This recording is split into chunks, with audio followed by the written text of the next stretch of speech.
তো দেখো বন্ধুরা, ছেলে তো খেয়ে দিয়ে বেরিয়ে গেল। আমি আমার খাবার প্লেটটা সাজিয়ে নিয়েছি, সকালের জলখাবার। তো আজকে এটাই খাবো। তো বৃষ্টি পড়ছিল, হঠাৎ করে মনে হলো একটু আটা মাখে একটু পরোটা করি, আর ঘি দিয়ে পরোটা করেছি।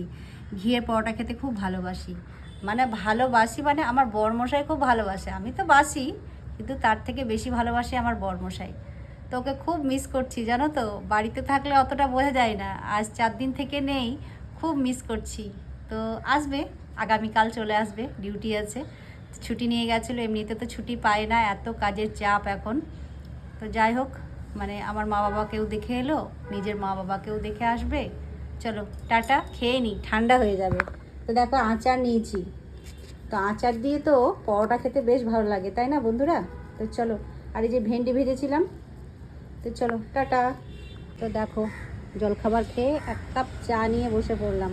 এই যে বাইরের ওয়েদার দেখবো, বৃষ্টি ভেজা সকালের ওয়েদার, আর এই যে 1 কাপ বড় কাপের চা। চলো চাটা খেয়ে নিই।